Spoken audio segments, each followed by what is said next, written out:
اهلا بيكم يا جماعة، اتمنى ان انتوا تكونوا بخير. والنهاردة معانا درس جديد في قناة عبقرينو. الدرس اللي فات شرحت حاجة ان انت ازاي تقدر تفعل القناة بتاعتك في اقل من 24 ساعة. ده انت لسه هتفعل فيها الربح.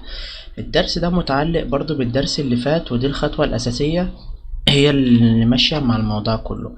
في البداية بس نصلي على النبي ويلا بينا نبتدي الدرس. كان في ناس كتير بتسألني ان انت ازاي تقدر تحمي القناة بتاعتك من ان حد يخترقها او اي هجمات ممكن تتعرض ليها.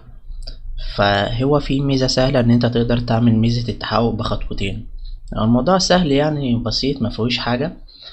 فأتمنى ان انتوا برضو تدعموني، متنسوش اللايك والاشتراك وتفعيل الجرس عشان يوصلك كل جديد. وان شاء الله في حاجات احسن هتيجي الفترة اللي جاية يعني بخصوص اليوتيوب وكام حاجة برضو هتفيدكوا كتير. فيلا بينا نبتدي. هنفتح الكروم، تمام. هتخش على الايميل بتاعك عادي، تفتح هنا تدوس على مانجر جوجل اكونت. هنا هتخش على الحفاظ على امان حسابك، او بص خش من هنا على الامان. بعد كده هتروح طرق التحقق من هويتك دي، لو انت يعني عايز تعمل استرداد للحساب، لو في حد دخل على الاكونت بتاعك او حاجة، دي حاجة متعلقة ودي حاجة تانية. فهتدوس هنا على كلمة التحقق بخطوتين، هي مكتوب عليها غير مفعل، تمام.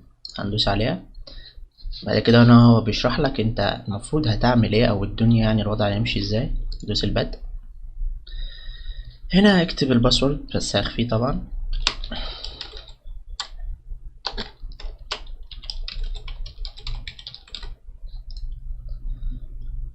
هو هنا هتكتب الرقم بتاعك.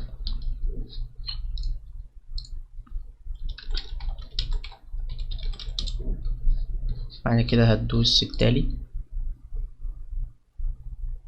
هتستنى ان هو يجيلك مسج.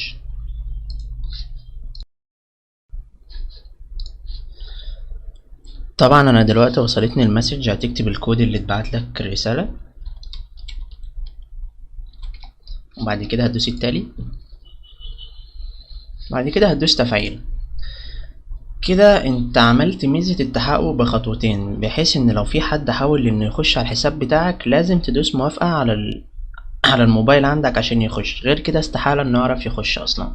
في حاجات تانية لو انت حاببها، ان انت مثلا لو في حد فتح لك اكونت زي هنا مثلا، انت كاتب رقم، طبعا انا خفيف ده رقمك عادي برضو زيادة التأكد. وفي حاجات تانية زي الرموز الاحتياطية. الرموز الاحتياطية دي بتبقى عبارة عن اكواد، تمام. الاكواد دي بتاخدها تتغير كل مثلا يعني بتقعد معاك يوم. وطبعا لما بتخلص بتدوس الحصول على رموز جديدة، هو بيقول لك اهو في الميعاد الانتهاء بتاعها. فانت على حسب، بس برضو اعتقد يعني ده زيادة امان، بس يعني هي ملهاش لازمة قوي، فاهم؟ طالما انت عملت الميزة بتاعت التحقق بخطوتين، اسف. فمش هيهم قوي. هنا برضو في شوية حاجات كده، لو رسائل مطالبة من جوجل، مفتاح الامان والهدف الاحتياطي اللي عايز تزود، بس ما ملهاش لازمة. يعني أهم حاجة التحقق بخطوتين، هي دي اللي هتقدر إن أنت محدش يقدر يخش على الحساب بتاعك. أتمنى إن الدرس النهاردة يكون عجبكم، ويا ريت متنسوش الدعم، وإن انتوا بقى تنشروا الفيديوهات وكده. وإن شاء الله لو في حد محتاج أي حاجة يعني يا ريت يقولي في الكومنتات. والفترة اللي جاية هنزل لكم بقى حاجات عن المشاهدات وإزاي تجيب ال1000 مشترك والكلام ده. وأشوفكم في الدرس الجاي إن شاء الله.